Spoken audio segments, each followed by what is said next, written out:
ಮಹಾನ್ ಗುರುಸ್ವಾಮಿಗಳನ್ನು ಒಂದುಗೂಡಿಸಿ ಇಲ್ಲಿ ಕರೆದುಕೊಂಡು ನೀವೆಲ್ಲ ಅವರನ್ನು ನೋಡೋದೇ ಒಂದು ಸೌಭಾಗ್ಯ.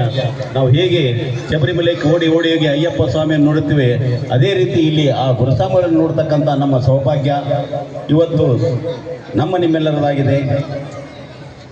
ಇಂಥ ಒಂದು ನಮ್ಮ ವಿಜಯಪುರದ ಗುರುಸ್ವಾಮಿಗಳಿಗೆ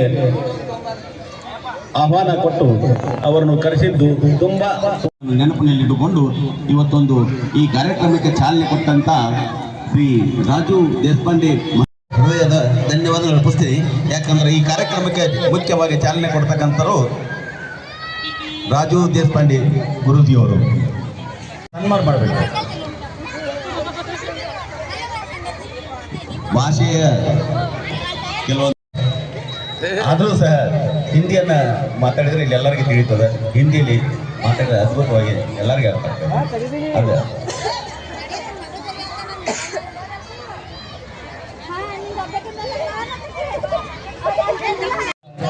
ರಾಯಬಾಗದಿಂದ, ಯಾದಗಿರಿಯಿಂದ, ಗುಲ್ಬರ್ಗದಿಂದ, ರಾಯಚೂರಿಂದ ಬಂದಂಥ ಎಲ್ಲ ಗುರುಸ್ವಾಮಿಗಳಿಗೆ ಈ ವೇದಿಕೆಯಿಂದ ಸ್ವಾಗತವನ್ನು ಕೋರುತ್ತೇನೆ.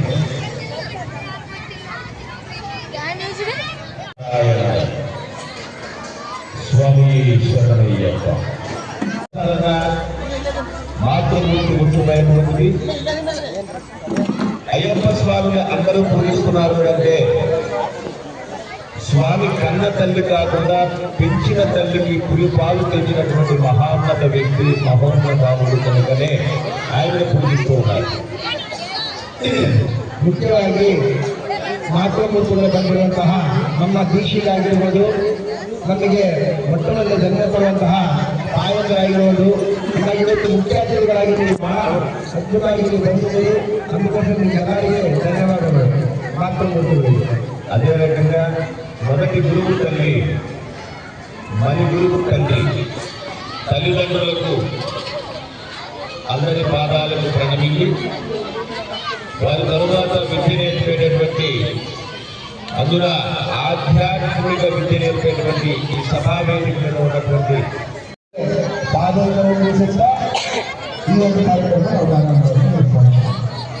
ఈ రోజున సనాతన హిందూ బంధువులందరూ కూడా కులము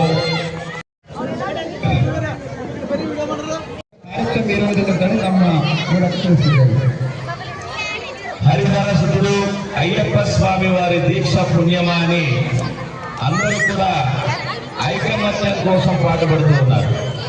ಈ ಒಂದು ಅಯ್ಯಪ್ಪ ಸ್ವಾಮಿ ದೀಕ್ಷೆಯಲ್ಲಿ ಯಾವುದೇ ರೀತಿಯಾಗಿ ಕುಲಭೇದ ಆಗಿರುವುದು, ಯಾವುದೇ ಮತಭೇದ ಆಗಿರುವುದು, ಎಲ್ಲರೂ ಐಕಮತ್ಯವಾಗಿ ಈ ಒಂದು ದೀಕ್ಷೆ ನಾವು ಮಾಡಿದ್ದೇವೆ. అటువంటి అయ్యప్ప దీక్ష అత్యంత ప్రతిష్టాత్మకంగా ప్రపంచవ్యాప్తంగా ఈరోజు హిందూ బంధువులు ఆచరిస్తూ ఉన్నారు. ಈ ಒಂದು ದೀಕ್ಷೆಯಲ್ಲಿ ಭಾರತ ದೇಶ ಅಲ್ಲಂದೇ ಪ್ರಪಂಚದಲ್ಲಿ ಕೂಡ ಈ ಒಂದು ಅಯ್ಯಪ್ಪ ದೀಕ್ಷೆಯನ್ನು ಪ್ರತಿಯೊಬ್ಬರು ಕೂಡ ಒಂದು ಜಾತಿ ಬೇರೆಯಾದರೆ ಪ್ರಾರಂಭ ಮಾಡುತ್ತಿದ್ದಾರೆ.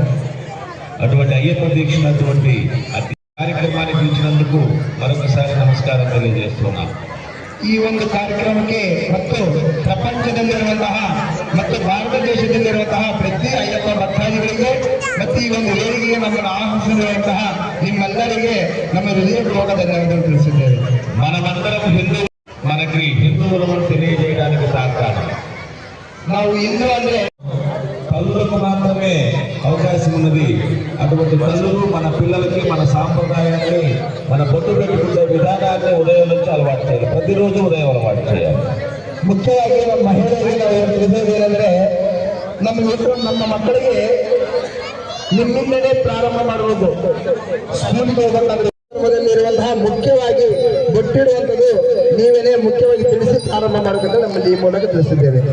మన కట్టు, మన బొట్టు, మన సాంప్రదాయాన్ని మహిళా తల్లులు మాత్రమే మీ పిల్లలకు అలవాటు చేయడానికి ఉదాహరణ ఎందుకు చెప్తున్నా అంటే, శివాజీ మహారాజ్, ఛత్రపతి శివాజీ మహారాజ్ని వారి తల్లి గారు మాత్రమే 8 ఏళ్ల వయసు నుండి ఆ రకంగా పెంచబట్టి ఈ రోజు మన సనాతన సాంప్రదాయం ఈ మాత్రం ఉన్నది.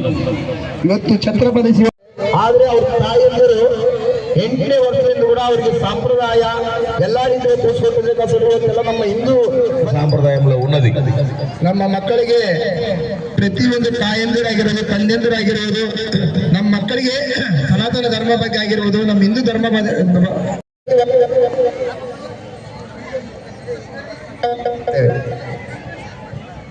హిందూ ధర్మ సమ్మేళనం ఉన్నది. దానికి నేను వెళ్ళవలసిన అవసరం ఉన్నది కనుక ఇక్కడ నుంచి 15 గంటల ప్రయాణం ఉన్నది కనుక నేను బయలుదేరుతానంటే మన మహేష్ స్వామి గారు ముందుగా మాట్లాడే అవకాశం ఇచ్చారు. పెద్దలందరూ మాట్లాడవలసి ఉన్నది. మీరందరూ కూడా మీ పిల్లలందరికీ బొట్టు పెట్టుకోవడం, స్కూల్కి వెళ్ళేటప్పుడైనా సరే మొహమాటం లేకుండా బొట్టు పెట్టుకొని వెళ్ళటం, మన సనాతన సంస్కృతి గుడికి తీసుకువెళ్ళటం, మన దేవీ దేవతల గురించి వదిలిసిన అవసరం ఎంతైనా ఉన్నదని చెప్పేసి మరొకసారి తెలియజేస్తూ ఈ అవకాశం వచ్చినటువంటి 500-600 ಕಿಲೋಮೀಟರ್ ದೂರ ಬಂದು ನಮ್ಮ ಕರೆಗೆ ಹೋಗಟ್ಟು ಈ ವೇದಿಕೆಯನ್ನು ಉದ್ದೇಶಿಸಿ ತಮ್ಮದೇ ಆದಂಥ ಶೈಲಿಯಲ್ಲಿ ನಮಗೆಲ್ಲ ಅವರು ಸಹ ವೇದಿಕೆಯನ್ನು ಅಲಂಕರಿಸಬೇಕು ದಯವಿಟ್ಟು. ಈಗ ಪ್ರೇಮ್ ಗುರುಸ್ವಾಮಿಯವರು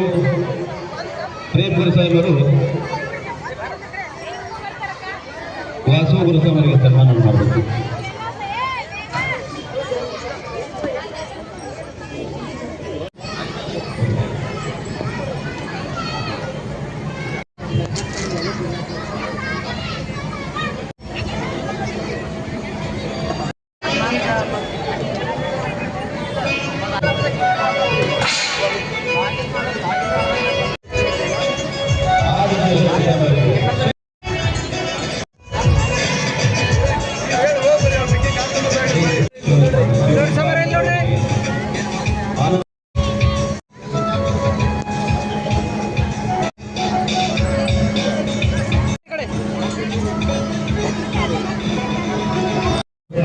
हो गया इतना ही अच्छा गाँव का संस्कृति देखने को मिला, बहुत प्यारा गाँव है।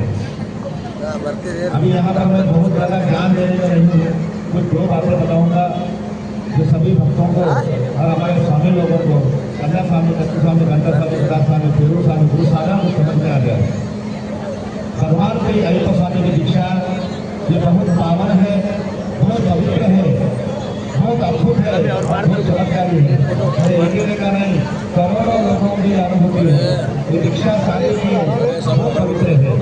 ये दीक्षा को बहुत निष्ठा से, श्रद्धा से, भक्ति से किया जाता है। और एक पवित्रता ऐसी है, एक कन्या स्वामी, एक कच्ची स्वामी, घंटा स्वामी, गदा स्वामी, फेरू स्वामी जो सबरीमला को जाते हैं तो एक 41 दिन का दीक्षा लेके पवित्र होकर ये शरीर को पवित्र करके, मन को पवित्र करके, तन को पवित्र करके केवल बात कर सबरीमला जाते हैं। ये कितना अद्भुत है।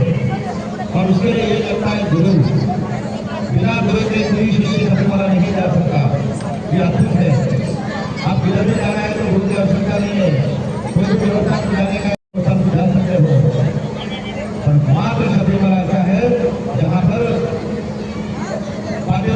दीक्षा लेकर ये कला और मन को पवित्र करके, शुद्ध करके, निर्भय बात कर वो सबरीमला का जो पुण्य है वो चढ़ने का आपको अधिकार मिलता है।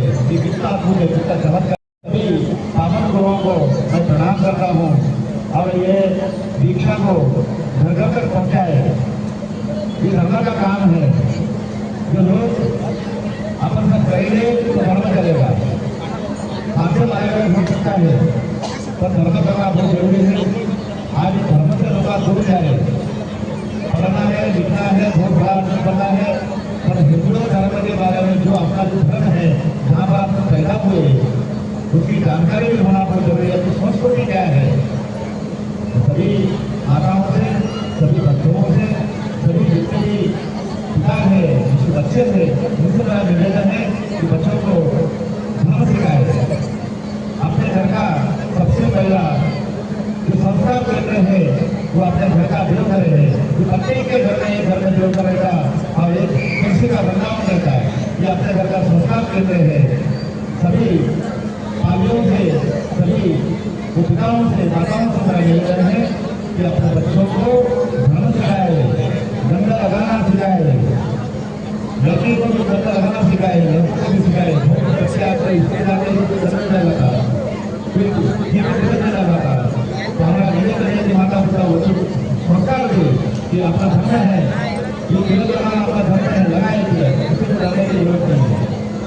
यही मैं यहाँ पर करना चाहूँगा। हिंदू धर्म में सीता को रखना है, धोती बांधना है, ये धर्म की संस्कृति है। जनेऊ लगाना है, सबको जनेऊ लगाना है, सबको धर्म का पालन करना है। ऐसा मैं यहाँ पर इस माध्यम से कहना चाहूँगा। सभी इसका पावन ऐसा पवित्र ऐसा स्थान पर महाबली पूजा का आयोजन किया गया है। ये सभी आयोजकों को मैं बहुत धन्यवाद देना चाहता हूँ।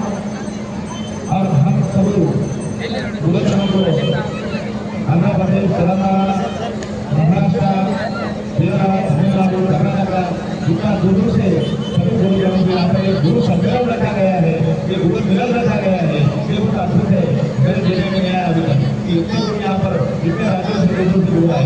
बहुत बहुत धन्यवाद देता हूँ सभी गुरुजनों को। बहुत धन्यवाद स्वामी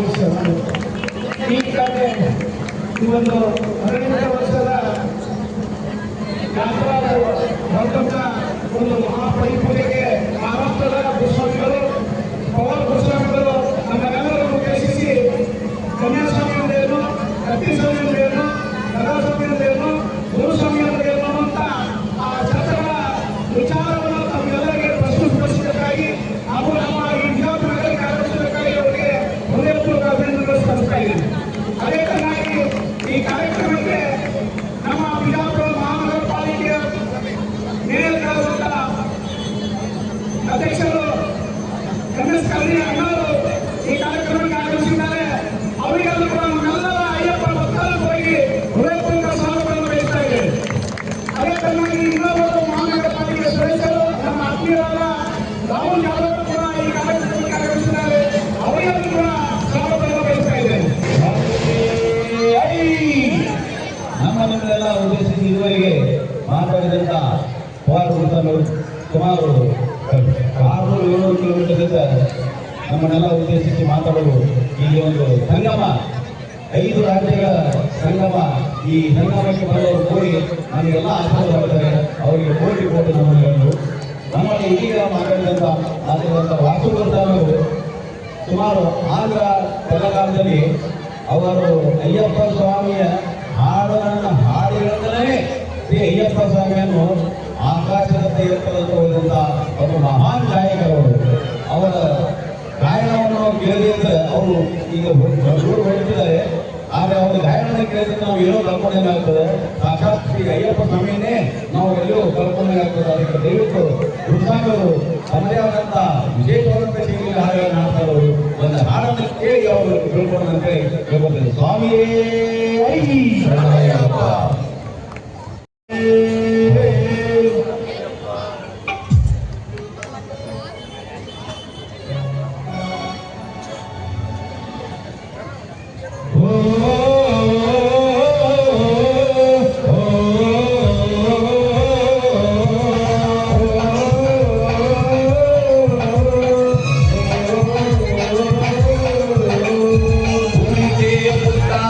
ಹಿಂದೂರ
ಈಗ ತಾನೇ ವೇದಿಕೆ ಸ್ವಾಮಿಯವರಿಗೆ ನಮ್ಮ ವೇದಿಕೆಯ ಪರವಾಗಿ ತುಂಬ ಹೃದಯದ ಸ್ವಾಗತ.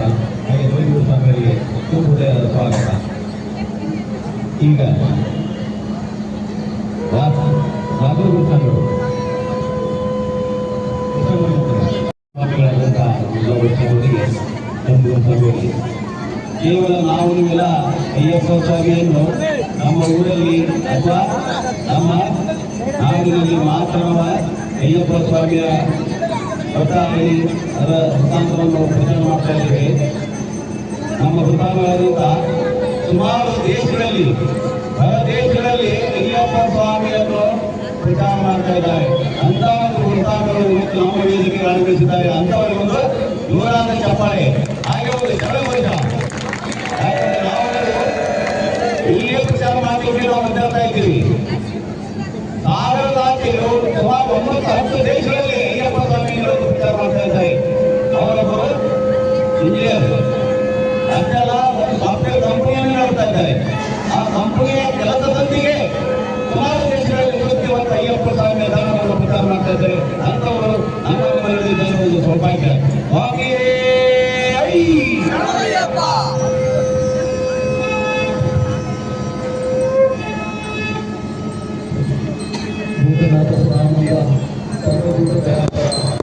ರಕ್ಷರಕ್ಷ ಮಹಾಪಾವು ಶಾಸ್ತ್ರೀಯ ಸುದ್ದಿಯಿಂದ ಮೌನ ಸ್ವಾಮಿಗಳು ಇವತ್ತು ಬಿಜಾಪುರ ನಗರಕ್ಕೆ ಬರಬೇಕು ಅಂತ ಎಲ್ಲೋ ಒಂದು ಕಡೆ ನಿಮ್ಮೆಲ್ಲರ ಗುರುಸ್ವಾಮಿಗಳು ಕರೆದಾಗ ಎಲ್ಲೆಲ್ಲೋ ಸೇವೆ ಮಾಡ್ತಾ ಇದ್ದೀವಿ. ಆಗಂತೂ ಆಗಲ್ಲ ನಮಗೆ ಬಹಳ ಯೋಚನೆ ಇತ್ತು. ನೋಡಿದ್ರೆ ಈ ವೇದಿಕೆಯಲ್ಲಿ ಸುಮಾರು ಎಲ್ಲರೂ ಸೇರಿಸ್ಬಿಟ್ರೆ 1000 ವರ್ಷಗಳ ಶಬರಿಮಲೆ ಯಾತ್ರೆ ಮಾಡಿದ ಎಲ್ಲ ಸ್ವಾಮಿಗಳಿದ್ದಾರೆ. ಅಂಥದ್ರಲ್ಲಿ ನಮಗೊಂದು ಐದು ಸೇವೆ ಇರ್ಬೋದು. ಅಯ್ಯಪ್ಪ ಸ್ವಾಮಿ ಕರೆದ ತಕ್ಷಣ ನಾವು ಬರಬೇಕಾಗ್ತದೆ ಅನ್ನೋದು ನಾವು ಸಣ್ಣದಿಂದ ಕಲಿತಿರೋದಿಲ್ಲ. ಮುಖ್ಯವಾಗಿ ಇಂಥ ಒಂದು ವೇದಿಕೆ ಮಾಡಿದ ಶುರು ಅಲ್ಲ. ಇಂಥ ವೇದಿಕೆ ಮಾಡಿದ್ದಾರೆ ಅಂದರೆ ಅದು ಹಿಂದೆ ಎಷ್ಟು ನಡೀತದೆ, ಎಷ್ಟು ಕಷ್ಟಗಳು ನಡೀತಾವೆ ಅನ್ನೋದು ನಾನು ಬಹಳ ಅನುಭವಿಸ್ತೀನಿ. ಹೇಗೆ ಸ್ವಾಮಿ ಅನುಭವಿಸಿದ್ರು ಅಂತ ನೀವು ಹೇಳ್ಬೋದು. ನನಗೆ ಅರಿವಿಲ್ಲದಾಗಲೇ ಅನುಭವಿಸಿದ್ರು. ಯಾಕಂದ್ರೆ ಎಲ್ಲ ಕಡೆ ಹೇಳ್ತೀನಿ ಅಂದ್ರೆ ತುಂಬಾ ಜನ ಇರೋರು ಎದುರ್ತಾರೆ. ಸ್ವಾಮಿ ಶಬರಿಮಲೆಯಲ್ಲಿ ರಶ್ ಇದೆ, ಸ್ವಾಮಿಗೆ ಅಲ್ಲಿ ದರ್ಶನ ಸಿಗಲ್ಲ ಅಂತ ಹೇಳ್ತಾರೆ. ಶಬರಿಮಲೆ ನನ್ನ ಮೊದಲನೇ ದರ್ಶನ ಆಗಿದ್ದು 6 ತಿಂಗಳು ಮಗುವಾಗಿದ್ದಾಗ. ಯಾಕಂದ್ರೆ ಹೇಳ್ತೀನಿ ಅಂದ್ರೆ 6 ತಿಂಗಳು ಮಗುವಾಗಿದ್ದಾಗ ನಮ್ಮ ತಾಯಿ ತಂದೆ ಕೈಯಲ್ಲಿ ಕೊಟ್ಟು ಶಬರಿಮಲೆಗೆ ಕರ್ಕೊಂಡು ಹೋಗುವಂತ ಹೇಳಿದ್ರೆ 70ರ ದಶಕದಲ್ಲಿ ಎಷ್ಟು ಧೈರ್ಯ ಇರಬೇಕು, ಎಷ್ಟು ನಂಬಿಕೆ ಇರಬೇಕು ಅಯ್ಯಪ್ಪ ಸ್ವಾಮಿ ಮೇಲೆ. ಆ ನಂಬಿಕೆನೇ ಇವತ್ತು ನಮ್ಮನ್ನ ಎಲ್ಲ ಕಡೆ ಕರ್ಕೊಂಡು ಹೋಗಿ ಅಯ್ಯಪ್ಪ ಸ್ವಾಮಿ ಬಗ್ಗೆ ಗೊತ್ತಿಲ್ಲದೇನೋ ತಪ್ಪಿಲ್ಲದೇನೋ ಅಯ್ಯಪ್ಪ ಸ್ವಾಮಿ ಪ್ರಚಾರ ಮಾಡಲು ನಮ್ಮ ಗುರುಸ್ವಾಮಿ ಹೇಳಿದಾಗೆ ಶಿವಮೊಗ್ಗದಿಂದ ಶುರುವಾಯಿತು. ಬೆಂಗಳೂರಿಗೆ ಹೋದ್ವಿ, ಅಲ್ಲಿಂದ ಹಾಗೆ ಪೋಲೆಂಡ್ಗೆ ಹೋದ್ವಿ, ಹಾಗೆ ಇವತ್ತಿಗೆ ಸುಮಾರು 32 ದೇಶ ಹೋಗಿದ ಕಡೆ ಎಲ್ಲ ಅಯ್ಯಪ್ಪ ಸ್ವಾಮಿ ಬಗ್ಗೆ ಹೇಳಲೇಬೇಕಾದಂಥ ಪರಿಸ್ಥಿತಿ. ನಿನ್ನ ಹೆಸರೇನು ಅಂತ ಕೇಳಿದಾಗ ನನ್ನ ಪೂರ್ತಿ ಹೆಸರು ಶಬರೀಶ್ ರೋಜಾಶಂಕರ ಸ್ವಾಮಿ. ಯಾಕಂದ್ರೆ ನನ್ನ ಹೆಸರು ಶಬರೀಶ್ ಅಂದ್ರೆ ಅಯ್ಯಪ್ಪ ಇದ್ದಾರೆ. ಪೂರ್ತಿ ಹೆಸರಲ್ಲಿ ನಮ್ಮ ಪೂಜ್ಯ ತಂದೆಯವರಿದ್ದಾರೆ. ಅವರು ಯಾರು ಅಂದ್ರೆ ಸುಮಾರು 2000 ಮೇಲೆ ಅಯ್ಯಪ್ಪನ ಹಾಡು ಬರ್ತಿದ್ರು. ನೀವು ಎಲ್ಲಿ ಬೇಕಾದ್ರೆ ಹಾಡು ಕೇಳಬಹುದು. ತೀರ್ಥಹಳ್ಳಿ ದಾರಿಯಲ್ಲಿ ಬೆಟ್ಟಬಳ್ಳಿ ಕಾಡಿನಲ್ಲಿ ಬೆಲೆ ಕಟ್ಟಿಕೊಂಡಿರ್ತಾನೆ ಅಯ್ಯಪ್ಪ ಅಂತ ಒಂದು ಹಾಡು ಬರೆದ್ರು. ಹಾಗೆ ಚಿನ್ನೂರವ್ರೆ ಅದ್ಭುತವ ಕವಿದೆ ಕರಿಮಲೆಯಲ್ಲಿ ಅಯ್ಯಪ್ಪ ನೆಲೆಸಿರೋ ಶಬರಿಗಿರಿಯಲ್ಲಿ.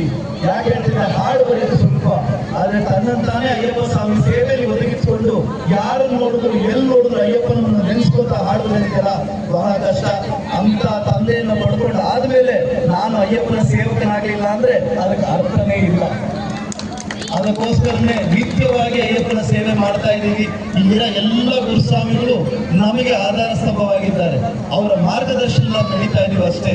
ನಾನು ಹೇಳಿದಾಗೆ ಆ 6 ತಿಂಗಳು ಮಗು ಶಬರಿಮಲೆ ಯಾತ್ರೆ ಮುಗಿಸ್ಕೊಂಡು ಬರಕ್ಕೆ ಎಷ್ಟು ಕಷ್ಟಪಟ್ಟಿರ್ಬೇಕು ತಂದೆ ಅಂತ ಈಗ ನಾನು ಯೋಚನೆ ಮಾಡ್ತೀನಿ. ಅದು ನಡೀತಾ ಮೊನ್ನೆ ಹುಲ್ಮೇಡು ಜಾಗದಿಂದ ಹೋಗಿ ಶಬರಿಮಲೆ ಒಂದು ಯಾತ್ರೆ ಮಾಡಿ ನಮ್ಮ 49ನೇ ಶಬರಿಮಲೆ ಯಾತ್ರೆ ಮುಗಿಸ್ಕೊಂಡು ಬಂದ್ವಿ.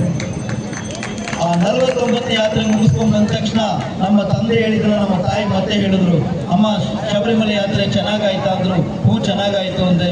ಎಷ್ಟನೇ ಯಾತ್ರೆ ಹೇಳು ಅಂದ್ರು. ಅಮ್ಮ ಇದು 48 49 ಇರಬೇಕು ಅಂದೆ. ಅಲ್ಲ, ಇದು ಮೊದಲನೇ ಯಾತ್ರೆ. ನೀನು ಎಷ್ಟು ವರ್ಷ ಹೋದ್ರು ಅವನು ಮುಂದೆ ನೀನು ಕನ್ನಿಸ್ವಾಮಿಯಾಗಿ ಹೋದರೆ ಮಾತ್ರ ನಿನಗೆ ಬ್ಲೆಸ್ಸಿಂಗ್ಸ್ ಕೊಡ್ತಾನೆ, ನಿನಗೆ ಆಶೀರ್ವಾದ ಮಾಡ್ತಾನೆ ಅಂತ. ಆ ಥರ ನಾವು ಎಷ್ಟೇ ವರ್ಷ ಹೋದ್ರು ರಾಜು ಗುರುಸ್ವಾಮಿಗಳು ಹೇಳ್ತಾರೆ, ನಾವೆಲ್ಲರೂ ಏನೋ ಕೇಳಿಸ್ತಾ ಇಲ್ಲ, ಇನ್ನೂ ಕೇಳಿಸ್ತಾ ಇಲ್ಲ. ಧನ್ಯ ಸ್ವಾಮಿಗಳು, ಸ್ವಾಮಿ ಶರಣು. ಹಾಗೆ ಈ ವೇದಿಕೆಯಲ್ಲಿ ನಾನು ಹೇಳಿದಾಗೆ ಬಿಜಾಪುರಿಗೆ 2ನೇ ಸಲ ಬರ್ತಾ ಇದ್ದೀನಿ. ಸತ್ತಲ್ಲ ಮಾತಿಕೊಳ್ಳಿ ಸ್ವಾಮಿ, ನಾನು 2ನೇ ಸಲ ಬರ್ತಾ ಇದ್ದೀನಿ. ಅಯ್ಯಪ್ಪ ಎಲ್ಲೆಲ್ಲಿ ಕರ್ಕೊಂಡು ಹೋಗ್ತಾನೆ ನನಗೆ ಗೊತ್ತಿರಲಿಲ್ಲ. ಹಾಗೆ ಸ್ವಲ್ಪ ಹೋಗ್ತಾ ಹೋಗ್ತಾ 3 ವರ್ಷದ ಹಿಂದೆ ನಮ್ಮ ತಂದೆ ನನ್ನನ್ನು ನೀನು ಅಯ್ಯಪ್ಪ ಸೇವೆ ಮಾಡು, ನಾನು ಅಯ್ಯಪ್ಪನ ಜೊತೆಗೆ ಇರ್ತೀನಿ ಅಂತ ಈಗ ಮೇಲಿಂದ ಪಕ್ಕದಲ್ಲಿ ನನಗೆ ಗೈಡ್ ಮಾಡ್ತಾ ಇದ್ದಾರೆ. ಅವ್ರು ಏನು ಹೇಳ್ತಾರೆ ಅದು ಹೋಗ್ತಾ ಇದ್ದೀನಿ. ಮುಖ್ಯವಾಗಿ ನಾನು ಹೇಳೋದು ಒಂದೆಲ್ಲ ಕಡೆ, ಶಬರಿಮಲೆ ಅಯ್ಯಪ್ಪನಿಗೆ ಇಷ್ಟವಾದವರು ಯಾರು ಅಂತ ಯಾರು ಸ್ವಾಮಿ? ಅಲ್ಲಿರೋ ಸ್ವಾಮಿಗಳು ಹೇಳಿ ನೋಡೋಣ. ಎಷ್ಟೋ ಜನ ಹೇಳ್ತಾರೆ ಕನ್ನಿ ಸ್ವಾಮಿಗಳು. ಸತ್ಯ, ಅದಕ್ಕಿಂತ ಒಂದು ದೊಡ್ಡ ಸತ್ಯ ಇದೆ. ಅಯ್ಯಪ್ಪನಿಗೆ ಇಷ್ಟವಾದವರು ಇಲ್ಲಿ ನಿಂತಿದ್ದೀವಲ್ಲ ನಾವೆಲ್ಲ, ನಮ್ಮ ಹಿಂದಿನ ಅಮ್ಮ, ಅಕ್ಕ, ತಂಗಿ, ನಮ್ಮ ಮನೆಯವರು, ಅವರು ಅಯ್ಯಪ್ಪನಿಗೆ ತುಂಬಾ ಇಷ್ಟ. ಯಾಕಂದ್ರೆ ಮಾಲಿಗಾಪುರ ತಮ್ಮ ಸ್ವಾಮಿ ಹೇಳಿದ್ರೆ ಅವ್ರು ಕೇಳ್ತಾರೆ ಸ್ವಾಮಿಯೇ. ಇದು ನನ್ನ ಮನಸ್ಸಿನ ಅನುಭವ. ಯಾಕಂದ್ರೆ ನಾನು ನೋಡ್ತಾ ಬಂದಿದ್ದೀನಿ, ನೀವೇನಾದ್ರು ಹೇಳಿ ಇರುಮುಡಿ ಕಲ್ಲ ಹಾಕುಡಿ 1-2 ಅಕ್ಕಿ ಹಾಕಿ ಅವರು ಇಮಿಡಿಯೇಟ್ ಆಗಿ ತಥಾಸ್ತು ಅಂತ ಹೇಳ್ಬಿಡ್ತಾರೆ. ಯಾಕಂದ್ರೆ ನಾವು ಶಬರಿಮಲೆಗೆ ಹೋಗಿ ಬರೋದಷ್ಟೇ, ನಾವು ಪೋಸ್ಟ್ ಮ್ಯಾನ್ಗಳು. ನೀವು ನಮ್ಮನ್ನ ಕಳಿಸ್ಕೊಡೋರು. ನೀವು ಏನು ಬೇಡ್ಕೊಂಡು ನಮ್ಮ ಮನೆಯಲ್ಲಿ ದೀಪ ಕಾಯ್ತಿರೋ, ನೀವು ಹೇಗೆ ನಮ್ಮ ಮನೆಯಲ್ಲಿ ಕಾಯ್ತಿರೋ ಅದು ಅವನು ಸಂತೃಪ್ತನಾಗ್ತಾನೆ. ಅದಕ್ಕೋಸ್ಕರ ಶರಣ ಹೇಳ್ಬೇಕಾದ್ರೆ ಸ್ವಾಮಿ ಆ ಕಡೆ ಇರೋರು ಮಾತ್ರ ಹೇಳ್ಬೇಕು ಅಂತಲ್ಲ, ನೀವುಗಳು ಮುಖ್ಯವಾಗಿ ಶರಣ ಹೇಳ್ಬೇಕು. ನನ್ನ ಜೊತೆಗೆ ಒಂದ್ಸಲ ಶರಣ ಹೇಳ್ತೀರಾ? ನಾ ಎಲ್ಲೋದ್ರೂ ಕೇಳ್ತಿರ್ತೀನಿ, ಶರಣ ಹೇಳಿದ್ರೆ ಎಲ್ಲಿ ಕೇಳಿಸ್ಬೇಕು? ಕೃಷ್ಣಸ್ವಾಮಿ ಕೇಳಿಸಿಲ್ಲ ನನಗೆ, ಶಬರಿಮಲೆ ಅಯ್ಯಪ್ಪನಿಗೆ ಎಲ್ಲ ಒಂದ್ಸಲ ಹೇಳಲ್ವಾ? ಆ ಕಡೆ ಸ್ವಾಮಿಗಳು ಕೈ ಎತ್ತಿ ಶರಣ ಹೇಳೋರೆಲ್ಲ ಯಾರೋ 1-2-3 ಜನ ಕಮ್ಮಿ ಆಗ್ತಿರಲ್ಲ, ಎಲ್ಲರೂ ಓಂ ಸ್ವಾಮಿಯೇ. ಕನ್ನಿಮೂಲ ಗಣಪತಿ ಭಗವಾನೇ, ಅಚ್ಚಂಗೋವಿಲ ಅರಸೇ, ಆರ್ಯಂಗೋವಿಲ ಅಯ್ಯನೇ, ಅನಾಥ ರಕ್ಷಕನೇ, ನಿಲ್ಲನ್ನಿಲ್ಲಾಳಿ ವೀರನೇ, ವೀರಮಣಿ ಕಂಠನೇ, ಪಂಬೆಯನ್ ವಾಸನೇ, ಪಂದಳ ರಾಜನೇ, ಗುರುವಿನ್ ಗುರುವೇ, ಶ್ರೀ ಶಬರೀಶನೇ, ಶಬರಿಗಿರೀಶನೇ, ಕಾನನ ವಾಸನೇ, ಅನ್ನದಾನ ಪ್ರಭುವೇ, ಅನಾಥ ರಕ್ಷಕನೇ, ಓಂ ಸ್ವಾಮಿಯೇ, ಓಂ ಸ್ವಾಮಿಯೇ, ಓಂ ಸ್ವಾಮಿಯೇ. ಸ್ವಾಮಿ ಶರಣು. ಈ ಬಿಜಾಪುರದಲ್ಲಿ ಹೇಳಿರೋ ಶರಣು ಪ್ರಪಂಚಾದ್ಯಂತ ಕೇಳಿಸ್ಬೇಕು. ತಂತ್ರಜ್ಞಾನಕ್ಕೋಸ್ಕರ ಮಾರುತಿಕೊಳ್ಳಿ ಸ್ವಾಮಿ ಇದ್ದಾರೆ, ಅವ್ರು ಕಳಿಸೋ ವಿಡಿಯೋ ನಮ್ಮ ಸ್ವಾಮಿಗಳು ಎಲ್ಲೋ ದುಬೈಯಲ್ಲಿ ಅಮೆರಿಕದಲ್ಲಿ ಕೂತ್ಕೊಂಡು ನೋಡಿ ಇದು ಎಲ್ಲಿ ನಡೆದಿದ್ದು ಸ್ವಾಮಿ ಕಾರ್ಯಕ್ರಮ ಅಂತ ಕೇಳ್ತಾರೆ. ಆವಾಗ ನಮ್ಮ ಗುರುಸ್ವಾಮಿಗಳ ಸಮ್ಮುಖದಲ್ಲಿ ಬಿಜಾಪುರದಲ್ಲಿ ನಡೆದಿದ್ದು ಅಂತ ನಾನು ಹೇಳಲೇಬೇಕು. ಅದು ಹೇಳಿದಾಗ ಆ ಕ್ರೆಡಿಟ್ ಅಂದ್ರೆ ಏನು ಕನ್ನಡದಲ್ಲಿ? ಏನು ಯಾರು ಹೇಳ್ತಾ ಇಲ್ವಾ? ಕ್ರೆಡಿಟ್ ಅಂದ್ರೆ ಏನು? ಶ್ರೇಯಸ್ಸು. ಆ ಶ್ರೇಯಸ್ಸು ಬಿಜಾಪುರ ಸ್ವಾಮಿಗಳಿಗೆ ಸಿಗಬೇಕು. ಇನ್ನೊಂದ್ಸಲ ಹೇಳಿ ಸ್ವಾಮಿಯೇ. ಸ್ವಾಮಿ ಶರಣ. ಇನ್ನು ಬಹಳ ಸ್ವಾಮಿಗಳು ಇಲ್ಲಿ ಮಾತಾಡಬೇಕಂತಿದ್ದಾರೆ. ನಾನು ಹೇಳಿದ ಹಾಗೆ ನಾನು ಅನ್ನೋದು ಬಿಟ್ಟು ಬರಬೇಕು. ಎಷ್ಟು ಜನ ಅಯ್ಯಪ್ಪನ ವಿಗ್ರಹ ಅಷ್ಟು ಚಂದ ನೋಡ್ತಾ ಇದ್ದೀರಾ. ಅವನು ಯಾವ ಆಸನದಲ್ಲಿದ್ದಾನೆ? ಯೋಗ ಮುದ್ರೆಯಲ್ಲಿದ್ದಾನೆ ಅಂತೀವಿ ಅಲ್ವಾ? ಚಿನ್ಮುದ್ರಾಸನದಲ್ಲಿದ್ದಾನೆ ಅಲ್ವಾ ಶಿವರಾಜ್ ಕುಮಾರ್ ಸ್ವಾಮಿ? ಚಿನ್ಮುದ್ರಾಸನದಲ್ಲಿದ್ದಾನೆ. ಚಿನ್ಮುದ್ರಾಸನದಲ್ಲಿ ಏನ್ ಮಾಡ್ತಾ ಇದ್ದಾನೆ ಅವನು? ಒಂದು ಬೆರಳು ಏನು ಕೃಷ್ಣಸ್ವಾಮಿ? ಕೇಳಿಸಿಲ್ಲ. ಜೀವಾತ್ಮ, ಇನ್ನೊಂದು ಪರಮಾತ್ಮ, ಈ ಎರಡು ಸೇರಿದೆ. ಅಂದ್ರೆ ಈ ಜೀವಾತ್ಮ ಪರಮಾತ್ಮನಲ್ಲಿ ಸೇರಿದಾಗ ನಾವೆಲ್ಲ ಅಯ್ಯಪ್ಪ ಸ್ವಾಮಿ ಧ್ಯಾನದಲ್ಲಿ ಹೋಗ್ತೀವಿ. ಅದಕ್ಕೆ ಅವನು 2 ಬೆರಳು ಸೇರಿದ್ದಾನೆ. ಅದನ್ನೇ ಚೂರು ಈ ಕಡೆ ತಿರುಗಿಸಿ ನೋಡಿ, ವಿಗ್ರಹ ತಿರುಗಿಸಿ ನೋಡಿದ್ರೆ ಹೇಗಿರ್ತದೆ ಅದು ನವೀನ್ ಸ್ವಾಮಿ? ಇಲ್ಲಿ ಸ್ವಾಮಿಗಳು ಹೌದಲ್ಲೋ? ಒಂದು 0 ಕಾಣಿಸ್ತದೆ. ಅದು ಯಾಕೆ? ನಿನ್ನಲ್ಲಿ ನೀನು ಅನ್ನೋದು ಬಿಟ್ಟು ಒಂದು 0 ನನ್ನ ಹತ್ರ ಬಾ. ನೀನು ಅಮೆರಿಕದಲ್ಲಿರು, ಲಂಡನ್ನಲ್ಲಿರು, ಬಾಗಲಕೋಟೆಯಲ್ಲಿರು, ಇಲ್ಲ ಶಿವಮೊಗ್ಗದಲ್ಲಿರು, ನನ್ನ ಹತ್ರ ಬರಬೇಕಾದ್ರೆ ಬರೀ ಅಯ್ಯಪ್ಪ ಸ್ವಾಮಿಯಾಗಿ ಬಾ. ನಾನು ಅನ್ನೋದು ಬದಿಗಿಡು. ನೀನು IT ಕಂಪ್ಲೀಟ್ ಇರು, ಪೊಲೀಸ್ ಇನ್ಸ್ಪೆಕ್ಟರ್ ಆಗಿರು, ನೀನು ಏನೇ ಆಗಿರು, ನನ್ನ ಹತ್ರ ಬರಬೇಕಾದ್ರೆ ನೀನು ನನ್ನ ಭಕ್ತನಾಗಿ ಒಂದು 0 ಅಯ್ಯಪ್ಪ ಸ್ವಾಮಿಯಾಗಿ ಬಾ. ನೀನು ಕೇಳಿದೆಲ್ಲ ನಾನು ಈಡೇರಿಸ್ತೀನಿ ಅಂತ. ಹಾಗೆ ಬಲಗೈ ಬಗ್ಗೆ ಹೇಳಾಯ್ತು. ಈಗ ಹೇಗಿದೆ ಅಮ್ಮ ಸ್ವಾಮಿಗಳು? ಎಡಗೈ ಹೇಗಿದೆ ಅಯ್ಯಪ್ಪ ಸ್ವಾಮಿ? ಇದು ಹೀಗಿದೆಯಾ? ಅದಕ್ಕೇನಂತ ಕರಿತೀವಿ? ಅಭಯ ಹಸ್ತ. ನಿನ್ನಲ್ಲಿ ಏನೇ ಚಿಂತೆ ಇರಲಿ, ನಿಮ್ಮ ಮನೇಲಿ ಏನೇ ತೊಂದರೆ ಇರಲಿ, ತಗೊಂಡು ನನ್ನ ಹತ್ರ ಬಾ, ನಾನು ನೋಡ್ಕೋತೀನಿ, ನೀನು ನಿಶ್ಚಿಂತೆಯಾಗಿ ಹೋಗು, ನನ್ನ ಹತ್ರ ಒಪ್ಪಿಸಿ ಹೋಗು, ನೀವು ವಾಪಸ್ ಹೋಗೋಷ್ಟೊತ್ತಿಗೆ ನಾನು ಸರಿ ಮಾಡಿರ್ತೀನಿ ಅಂತಾರೆ. ಅದು ನಮ್ಮ ಮಣಿಕಂಠ, ಅದು ನಮ್ಮ ಅಯ್ಯಪ್ಪ ಸ್ವಾಮಿ. ಅಯ್ಯಪ್ಪನ ಬಗ್ಗೆ ಹೇಳ್ತಾ ಹೋದ್ರೆ ಹಲವಾರು ಪವಾಡಗಳು ನಡೆದಿದ್ದಾವೆ. ನಾನು ಹೇಳಿದಾಗ ನನ್ನ ಜನನೇ ಒಂದು ಪವಾಡ. ನಾನು ಹುಟ್ಟಲ್ಲ ಅಂತ ಡಾಕ್ಟರ್ ಹೇಳಿದ್ರಂತೆ 70ರ ದಶಕದಲ್ಲಿ. ಅವಾಗ ನಮ್ಮ ತಂದೆ ಹೇಳಿದ್ರಂತೆ, ಅವನು ಹುಟ್ಟೋದು ಮಾತ್ರ ಅಲ್ಲ, ಅವನು ಅಯ್ಯಪ್ಪನ ಪ್ರಚಾರ ಮಾಡಬೇಕು ಅಂತಲೇ ಬೆಳೆಸ್ತೀವಿ ಅಂತ. ನನಗೆ ಗೊತ್ತಿರಲಿಲ್ಲ ಅವಾಗ. 6 ತಿಂಗಳು ಮಗು ಕರ್ಕೊಂಡು ಹೋದ್ರು ಶಬರಿಮಲೆಗೆ. 1, 2 ಆಗ್ತಾ ವಿದೇಶಕ್ಕೆ ಹೋದಾಗ ಹೇಳೋರು, ಏನ್ ಸ್ವಾಮಿ ನಿಮ್ಮ ಅವತಾರ? ಪಂಚೆ ಹಾಕೊಂಡು ಶಬರಿಮಲೆಗೆ ಬರ್ತೀರಾ, ಶೂಸ್ ಇಲ್ಲದೆ ಶಬರಿಮಲೆಗೆ ಬರ್ತೀರಾ, ಇದೆಲ್ಲ ಏನ್ ನಿಮ್ಮ ಅವತಾರ ಅಂತ. ಯಾವ ವಿದೇಶದಲ್ಲಿ ಕೇಳಿದ್ರು, ಈ ವರ್ಷ ಅದೇ ವಿದೇಶದಿಂದ ಸಾವಿರಾರು ಸಂಖ್ಯೆ ಸ್ವಾಮಿಮಾರುಗಳು ಅಯ್ಯಪ್ಪ ಸ್ವಾಮಿಗೆ ಬರ್ತಾ ಇದ್ದಾರೆ ಅಂದ್ರೆ ಅದು ಅವರ ಮಹಿಮೆನೇ ಸೇರಿ. ಆ ಥರ ಹಲವಾರು ನಡೆದಿದ್ದಾವೆ ಘಟನೆಗಳು, ಇನ್ನೂ ನಡೀತಾ ಇದ್ದಾವೆ. ತಮ್ಮೆಲ್ಲರಿಗೂ ಒಳ್ಳೇದಾಗಲಿ. ನಾನೊಂದು ಸಣ್ಣ ಅದ್ಭುತ ಹೇಳಬೇಕು ಅಂದ್ರೆ, ನಮ್ಮ ತಂದೆ ರೋಜಾ ಸ್ವಾಮಿಗಳು 3 ವರ್ಷದ ಹಿಂದೆ ನಮ್ಮನ್ನ ಬಿಟ್ಟು ಹೋದಾಗ ನಾನು ಬಹಳ ನೊಂದಿದ್ದೆ. ಯಾಕಂದ್ರೆ ನಮ್ಮಲ್ಲಿ ಕುಟುಂಬ ಅಂದ್ರೆ ಯಾರು, ಮನೆಯವರು ಫೋನ್ ಮಾಡಿದ್ರು. ನಮ್ಮ ಮನೆಯವರು ಇಸ್ರೋದಲ್ಲಿ ಒಂದು ಸೀನಿಯರ್ ಸೈಂಟಿಸ್ಟ್ ಅವರು. ಸೊ ಫೋನ್ ಮಾಡಿಬಿಟ್ಟು, ನಾನು ಅನ್ನದಾನ ಮಾಡ್ತಾ ಇರ್ಬೇಕಾದ್ರೆ ಅಲ್ಲೇ ಇದ್ಬಿಡು. ನಾನು ಏನಪ್ಪ ಇದು, ಎಲ್ಲರ ಮನೇಲಿ ಹೇಳ್ದಂಗೆ ಹೆಂಡತಿ ಇವ್ರು ಸ್ವಾಮೀಜಿ ಆಗ್ಬಿಟ್ಟು ಅಲ್ಲೇ ಇರು ಅಂದ್ಬಿಟ್ರೇನೋ ಅಂದ್ಕೊಂಡು, ಯಾಕಮ್ಮ ಅಂತ ಕೇಳಿದೆ.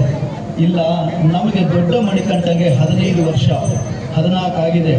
5 ವರ್ಷದ ಹಿಂದೆ ಇಷ್ಟಕ್ಕೆ ನೀನು ಕೋಟ ಮುಗೀತು ಅಂತ ಡಾಕ್ಟರ್ ಹೇಳ್ಬಿಟ್ಟಿದ್ರು. ಆದರೆ ಇವತ್ತು ನಾನು ಮತ್ತೆ ಗರ್ಭಿಣಿಯಾಗಿದ್ದೀನಿ ಅಂದ್ರು. ಅಲ್ಲಿಗೆ ಕಥೆ ಮುಗಿಲಿಲ್ಲ. ನಮಗೊಬ್ಬ ಮಣಿಕಂಠ ಜನಿಸ್ದ. ಯಾವತ್ತು ಜನಿಸ್ದ? ರೋಜಾ ಸ್ವಾಮಿಯವರು ಹುಟ್ಟಿದ 28ನೇ ತಾರೀಕೆ ಮತ್ತೆ ಮರಳಿ ಬಂದ ನಮಗೆ. ಅವರಿಗೆ ಹೆಸರು ಅದೇ ರೋಜಾ ಸ್ವಾಮಿ ಅಂತ ಇಟ್ವಿ. ಯಾಕೆ ಇದನ್ನು ಹೇಳ್ತೀನಿ ಅಂದ್ರೆ, ನನ್ನ ಹತ್ರ ಇಲ್ಲಿ ನಿಂತಿರೋ ನಿಮ್ಮ ಗುರುಸ್ವಾಮಿಗಳು, ಮುಧೋಳ ಗುರುಸ್ವಾಮಿಗಳಾಗ್ಲಿ, ಇಲ್ಲಿರೋ ಅಷ್ಟು ಅಯ್ಯಪ್ಪ ಸ್ವಾಮಿ ಭಕ್ತರಿಗೆ ಒಂದಲ್ಲ ಒಂದು ಅದ್ಭುತ ನಿರಂತರವಾಗಿ ನಿಮ್ಮ ಮನೆಯಲ್ಲಿ ನಡೀತಾ ಇದೆ. ಅದು ನಡೀತಾ ಇದ್ದಂಗೆ ನಾವು ಹೋಗ್ತಾ ಇದ್ದಾಗ ಶಬರಿಮಲಾ ಗುರುಸ್ವಾಮಿಗಳು ಹೇಳ್ತಾರೆ, ಸುಮಾರು 15,000 ಜನ ಬರ್ತಾ ಇದ್ರು. ಇವತ್ತು 5.25 ಕೋಟಿ ಜನ ಹೆಚ್ಚು ಕಡಿಮೆ ಶಬರಿಮಲೆಯಲ್ಲಿ ಇದ್ದಾರೆ. ಅದು ಅಯ್ಯಪ್ಪನ ಮಹಿಮೆ. ನಾವು ಹತ್ತುವಾಗ ಮೆಟ್ಲು, ಅದೇ ಮೆಟ್ಲಲ್ಲಿ ಕಾಯಿ ಹೊಡೆದು ಹತ್ತುತ್ತಾ ಇದ್ವಿ, ಅದೇ ಮೆಟ್ಲಿನ ಮತ್ತೆ ಕಾಯಿ ಹೊಡೆದು ಇಳಿತಾ ಇದ್ವಿ. ಇವತ್ತು ಅದು ಪಂಚಲೋಕದ ಮೆಟ್ಲಾಗಿದೆ. ಸನ್ನಿಧಾನ ಚೇಂಜ್ ಆಗಿದೆ. ಎಲ್ಲ ಸುತ್ತಮುತ್ತ ಕಾಂಪ್ಲೆಕ್ಸ್ಗಳು ಬಂದಿದ್ದಾವೆ. ಆದರೆ ಭಕ್ತಿಯಿಂದ ಮಾಡೋ ಸ್ವಾಮಿಗಳು ಹಾಗೇ ಭಕ್ತಿಯುತವಾಗಿ ಸನ್ನಿಧಾನಕ್ಕೆ ಹೋಗ್ತಾ ಇದ್ದಾರೆ. ಇದು ಅಯ್ಯಪ್ಪನ ಮಹಿಮೆನೇ ಸೇರಿ. ಹೀಗೆ ನಾನು ಹೇಳಿದಾಗ ಇಲ್ಲೂ ಪೂಜೆ ತುಂಬ ನಡಿಬೇಕಾಗಿದೆ. ಅಯ್ಯಪ್ಪ ಸ್ವಾಮಿ ಬಗ್ಗೆ ಮಾತಾಡ್ತಾ ಇದ್ರೆ ನಮಗೆ ಸಮಯ ಹೋಗೋದು ಗೊತ್ತಾಗಲ್ಲ. ಆಮೇಲೆ ಆ ಕಡೆಯಿಂದ ಸ್ವಾಮಿಗಳೆಲ್ಲ, ಸ್ವಾಮಿ ಪ್ರಸಾದಕ್ಕೆ ಹೋಗ್ಬೇಕು ಬಿಟ್ಬಿಟ್ಟಿರ್ತಾರೆ ಅಲ್ವಾ? ಹೇಳ್ತೀರಾ ಹೇಳಲ್ವೋ? ಎರಡರಲ್ಲೂ ಮಧ್ಯದಲ್ಲಿ ಇದ್ದೀರಾ ಸ್ವಾಮಿ ಶರಣು. ಹಾಗೆ ಮತ್ತೆ ಕೊನೆಯದಾಗಿ ಹೇಳಬೇಕು ಅಂದರೆ, ಅಯ್ಯಪ್ಪನಲ್ಲಿ ಶ್ರದ್ಧೆ ಭಕ್ತಿ ಇಡಿ. ನಿಮ್ಮ ಎಲ್ಲರ ಕುತ್ತಿಗೆಯಲ್ಲಿ ಮಾಲೆ ಹಾಕಿದ ಸ್ವಾಮಿಗಳ ಕುತ್ತಿಗೆಯಲ್ಲಿ ಎಷ್ಟು ಮಾಲೆ ಇದೆ? 2 ಮಾಲೆ ಇದೆ. ಒಂದು ರುದ್ರಾಕ್ಷಿ ಮಾಲೆ, ಅದನ್ನು ಚೆನ್ನಾಗಿ ಮಾಡೋರು ಇಲ್ಲಿದ್ದಾರೆ ನಮ್ಮ ಕೃಷ್ಣ ಗುರುಸ್ವಾಮಿಗಳು. ರುದ್ರಾಕ್ಷಿ ಮಾಲೆ ಇದೆ. ಇನ್ನೊಂದು ತುಳಸಿ ಮಾಲೆ ಇದೆ. ಯಾಕಮ್ಮ 2 ಇದೆ? ಒಂದು ಶಿವನ ಸಂಕೇತ, ಇನ್ನೊಂದು ಹರಿಯ ಸಂಕೇತ. ಇವೆರಡೂ ಸೇರಿ ಒಂದು ಪೆಂಡಾಲ್ ಇದೆ. ಅದು ಯಾವುದು? ಅಯ್ಯಪ್ಪ ಸ್ವಾಮಿ. ಜೋರಾಗಿ ಹೇಳಿ, ಗಟ್ಟಿಯಾಗಿ, ಅಯ್ಯಪ್ಪ ಸ್ವಾಮಿ ಅಲ್ವಾ? 3 ದೇವರಾಗಿ ಹೋಗೋ ದೇವಸ್ಥಾನ ಯಾವ್ದಾದ್ರು ನೋಡಿದ್ದೀರಾ? ಅದು ಶಬರಿಮಲೆ ಮಾತ್ರ. ಯಾಕೆ ಅಂದರೆ ಅಯ್ಯಪ್ಪನು ಆ ಥರ ಕರುಣೆ ಕರುಣಿಸ್ತಾ ಇರ್ತಾನೆ. ನನಗೆ ಗೊತ್ತಿದ್ದ ಹಾಗೆ, ನನ್ನ ಅನುಭವದ ಪ್ರಕಾರ, ಇಲ್ಲಿ ನೆರೆದಿರುವ ಮಾಳಿಕಾಪುರಂ ಸ್ವಾಮಿಗಳು ಎಲ್ಲರೂ ಒಂದೇ ಒಂದು ಆಸೆ ಇರ್ತದೆ ಅವರಿಗೆ.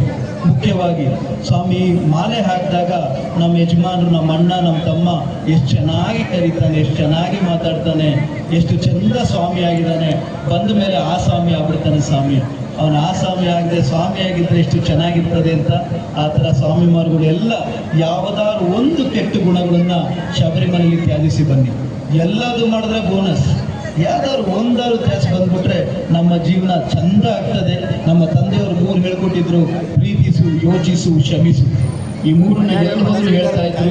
ಯಾಕಂದ್ರೆ ನಾವು ಒಬ್ಬರನ್ನೊಬ್ರು ಪ್ರೀತಿಸಕ್ಕೆ ಸ್ಟಾರ್ಟ್ ಮಾಡಿಬಿಟ್ರೆ ಪ್ರಪಂಚದಲ್ಲಿ ಅಸೂಯೆ ಯಾವುದೂ ಇರೋದೇ ಇಲ್ಲ. ಅದ್ರ ಮೇಲೆ 2ನೇದು ಬಂದು ಯೋಚಿಸು. ನಿಮ್ಮ ಕುತ್ತಿಗೆಯಲ್ಲಿರೋದು ಅಯ್ಯಪ್ಪನ ಮಾಲೆ. ಒಂದು ಮಾತಾಡೋ ಮುಂಚೆ ಯೋಚಿಸಿ, ಏನು ಮಾತಾಡ್ತಾ ಇದ್ದೀನಿ ನಾನು ಅಂತ, ಅದನ್ನು ಗೌರವಿಸಿ. 3ನೇದೇನು ಶ್ರಮಿಸೋ ಮನೋಭಾವ ಇಟ್ಕೊಂಡ್ಬಿಟ್ರೆ ಯಾರನ್ನು ಏನು ವೈಮನಸ್ಸನ್ನೇ ಬರಲ್ಲ. ಬಳ್ಳಾರಿಯಿಂದ ಆದಿಶೇಷ ಸ್ವಾಮಿ ಬಂದಿದ್ದಾರೆ, ಅವತ್ತು ಶಿವಮೊಗ್ಗಕ್ಕೆ ಬಂದಿದ್ರು ಅಲ್ವಾ. ಶಿವಮೊಗ್ಗಕ್ಕೆ ಬಂದು ಈ ಸ್ವಾಮಿಗಳು ಯಾರು ಏನು ನಾವು ನೋಡೋಕ್ಕೆ ಆಗಲಿಲ್ಲ ಅವ್ರನ್ನಷ್ಟು, ಆದರೂ ಅಯ್ಯಪ್ಪನ ಸೇವೆಗೆ ಬಂದಿದ್ದೀನಿ ಅಂತ ನಿಂತ್ಕೊಂಡಿದ್ರು. ಈ ಥರ ಹಲವಾರು ಸೇವೆಗಳಿದ್ದಾರೆ. ಯಾಕೆ 3 ಹೇಳಿದೆ ಅಂದರೆ ಅದರಲ್ಲಿ 3ನೇದು ಏನು ಹೇಳಿದೆ, ಶ್ರಮಿಸು. ತುಂಬ ಮಾತಾಡ್ಬಿಟ್ಟೆ, ಅದಕ್ಕೆ ಎಲ್ಲರೂ ಕ್ಷಮಿಸ್ಬೇಕು ನಮ್ಮನ್ನು, ಆಯ್ತಾ. ಮತ್ತೊಮ್ಮೆ ತಮ್ಮೆಲ್ಲರಿಗೂ ಒಳ್ಳೇದಾಗಲಿ. ಅಯ್ಯಪ್ಪನ ಅನುಗ್ರಹ ಸದಾ ನಿಮ್ಮೆಲ್ಲರ ಮೇಲಿರಲಿ.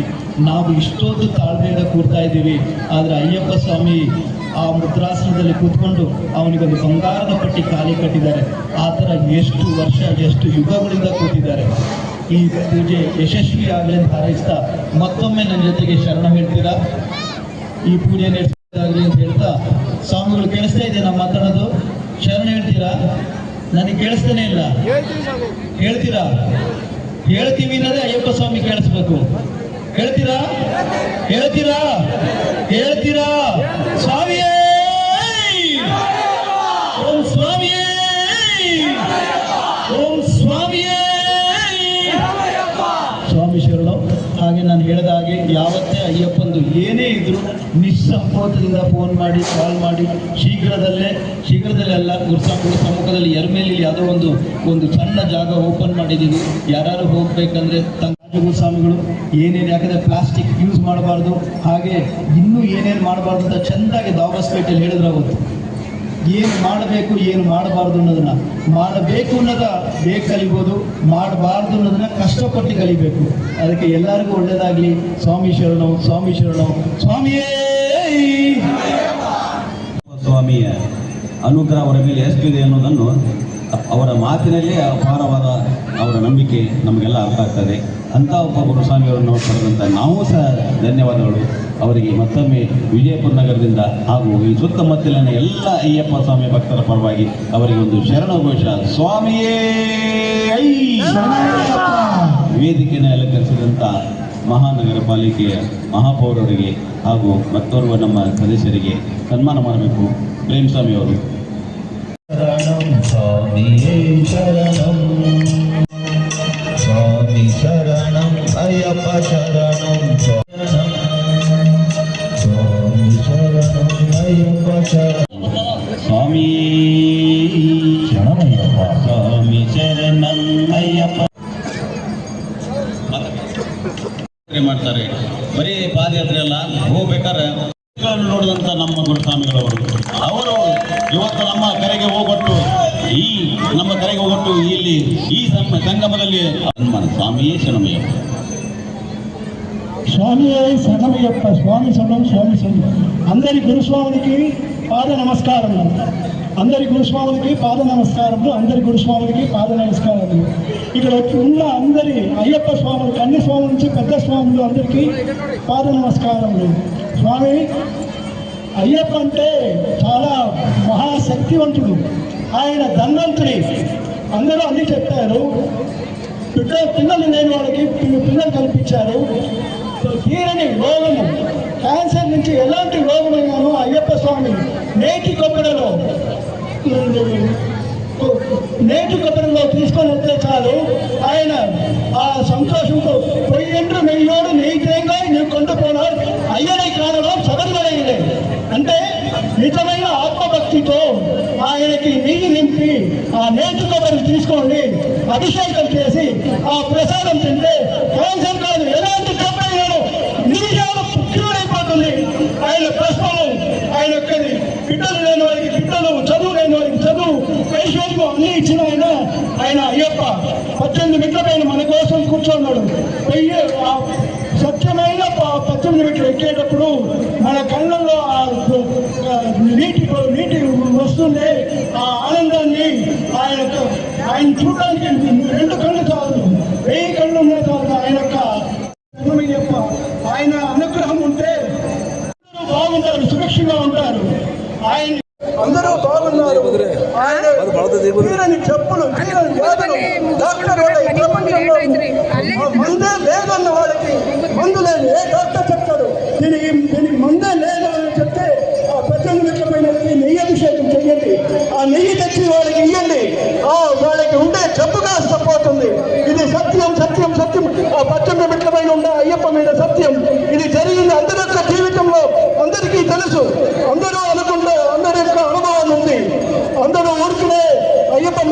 పట్టుకోడు. దానికి ప్రతి వెనకాల ఒక కారణం ఉంటుంది.